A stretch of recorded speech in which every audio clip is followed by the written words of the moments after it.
Mr. Kamalesh Kapadia, Technical Advisor, Concept and Clarity, is going to speak today on latest processing techniques to reduce trans fatty acids in specialty fats and refined edible oils. Kapadia sir, please. Good afternoon. And in fact, this presentation, if you see the title of the presentation, I've removed the word latest because there is no latest processing technique available as of now.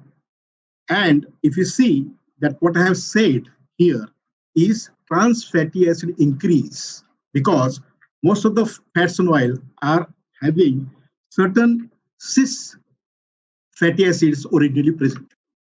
So our job of a technologist or processor is that we have to process the fats and oil in such a way that we don't allow trans fatty acid increase.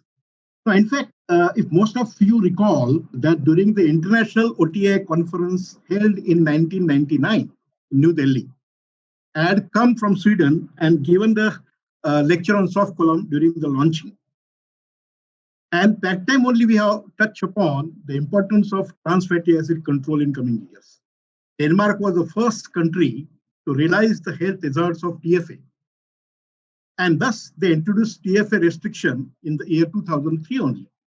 India realized the health issues and started putting the restriction by the year 2013 when it was said 10% restriction, and then it was revised in February 2018 to 5%. And if you see that by till 2020, there are only 14 countries having 489 million people who have already implemented this trans ban. And by 2020, it will be approximately 40 countries, approximately 815 million people will follow the suit. Now, let us solve the health puzzle first. Now, when does 50 plus 30 plus 0 makes 100? Of course, only if we increase global control of blood pressure from 14% to 50%, reduce global dietary sodium intake by 30%, and eliminate artificial trans fat to 0%.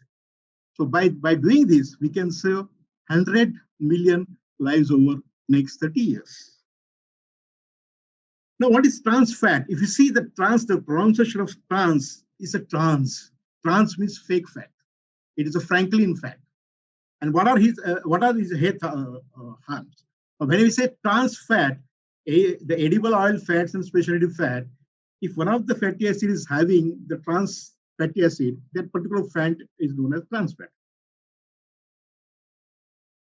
Now, if you see, this trans fatty acid is the most harmful content of fats and oil, and there is no safe limit of consumption. Every additional grams of TFA intake increases the heart risk disease by 5%. Compared to saturated fat, trans fat can lead to 10-fold higher risk of heart diseases. Trans fat decreases good HDL, increases bad LDL, and ratio of bad to good also increases. Change one metabolism causes diabetes, strokes, cancer, dementia, inflammation. Very scary, isn't it?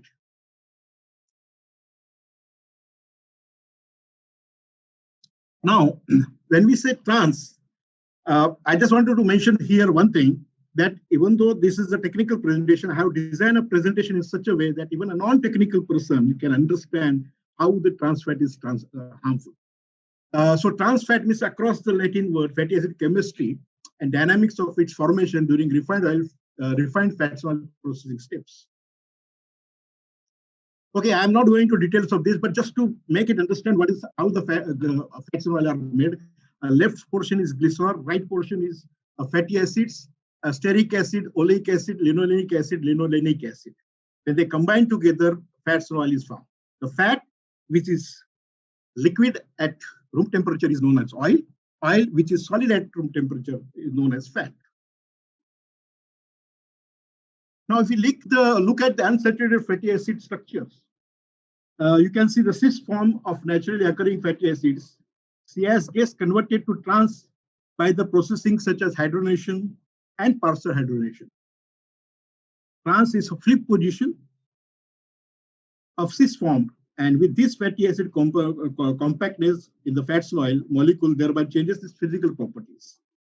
We can see that even though the chain length is same, but just because of trans fatty acid, the melting point has increased to 43 degrees centigrade from naturally occurring cis oleic acid of 14 degrees centigrade. However, sometimes the TFA is desired in confectionery fat, and that is the one thing. If you see the vanaspati, what grainy structure you get, it was due to trans fat. We will look into that in our future slides. Now, let us come to the point now. Let us discuss trans fatty acid formation, how it forms in refined oil. During bleaching,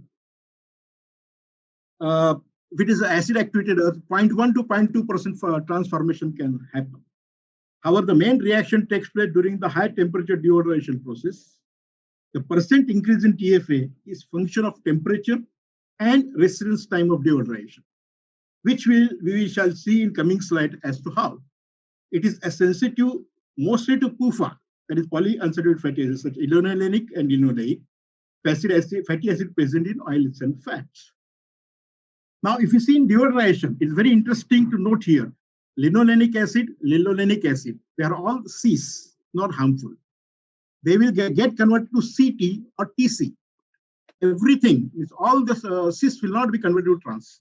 And that is the beauty of this, because deodorization, that's the reason, even though we have certain drastic condition employed, trans fatty acid cannot go beyond a certain point or certain value. Now here you can see, left side, the trans acid formation is a function of time and temperature, as I said. If you see the left side of the slide, where we can see that this slide shows that fatty acid increase for all 4 types of oils, that is canola, soya, corn, sun, at 65 degrees centigrade. With soya oil, the other 3 oils show increasing transformation with increasing residence time. It is also apparent that oil containing the higher level of linoleic acid, that is canola and soya, have higher level of increase than corn and sunflower oil. We had collected, if you see the right side of the slide, right portion of the slide, we had collected several samples from commercial deodorizer before and after processing. The first 3 rows in the table gives all oil types and operating conditions. Row 4, marked at actual, gives the increase of total trans fatty acid content during deodorization. Processing time and temperature have been collected from contributing operators. From this sample, it can be seen that canola and soya have higher trans value than corn. It is likely that trans content will be restricted in the refined oil, which should be less than 1% in soya and canola oil and less than 5.5% in corn and sunflower oil. Now, how do you avoid TFA increase in oils and fat? Let us conclude that the conflicting demand between light color and TFA will go hand in hand. And the consumer and processor need to decide to take a call. It must be that we should allow the guidelines or follow the guidelines by striking the correct balance by applying flexible residence time at lower molecular deodorization temperature. We have to understand it very clearly that water white color requirement of refined oil is just a consumer appeal and has nothing to do with quality of oil. Best quality and healthy oil should have lowest possible trans fatty acids. As per the International Code of Working Practice for fully refined oil, this table depicts the maximum TFA content. You can see the left side is a TFA limit as per the Code of Practice. Right side, you see that what should be the recommended temperature and residence time given. And the time has come that people start looking into low trans deodorizer as well as low trans fatty acid deodorization.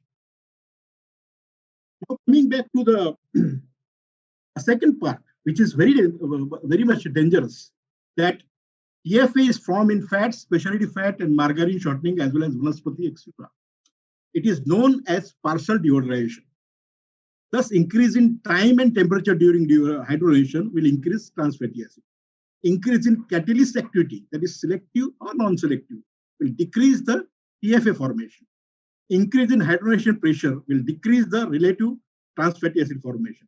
It is interesting to note that cis 18.3 linolenic fatty acid, where it is in cis form, having a melting point is minus 11 degrees centigrade.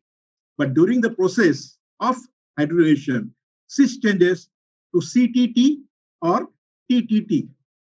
All trans, the melting profile changes to 49 degrees centigrade and to 71 degrees centigrade. This indicates how TFA drastically changes the physical property of natural fatty acid present in fats and oil.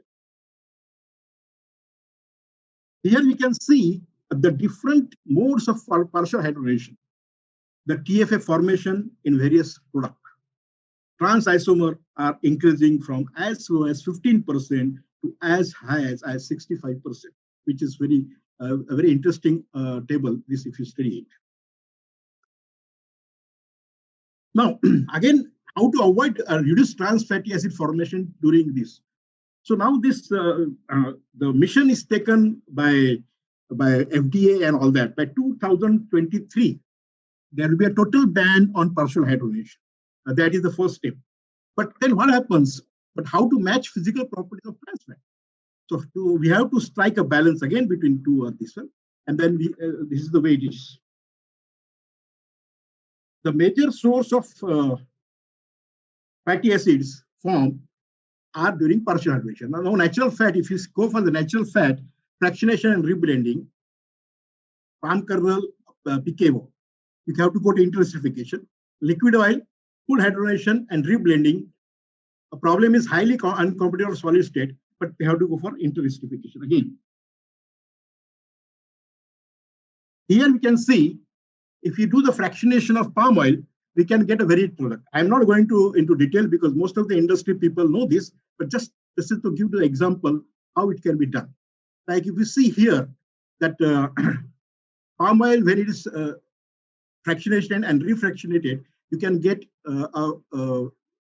fat products or the particular phase for making vanaspati or margarine or salad oil or confectionery.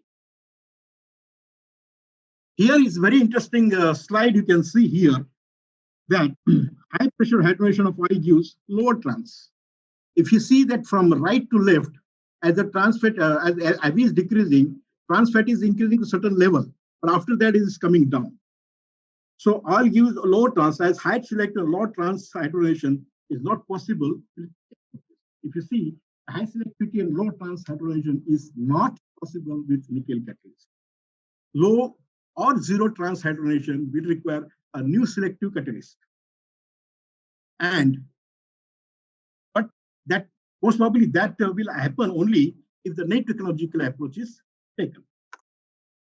Now coming to the next process, which is we all know, but how it is done, like it is known as INTERESTERIFICATIon.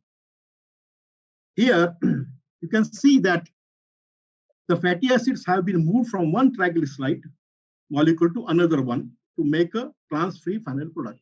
Now if you see the left side is liquid oil, right side is a solid fat, and R1, R2, R3 are the various fatty acids. The catalyst is used to mix them, and the catalyst is a chemical, for example, sodium methoxide. This process known as chemical intensification. When a catalyst is enzyme, is known as enzymatic esterification. This picture itself depicts a very clear picture what happens during interesterification. Now, when you see the chemical interesterification, it is the catalyst is sodium methoxide. And this catalyst is very explosive and hazardous in nature, thus needs to be carefully handled.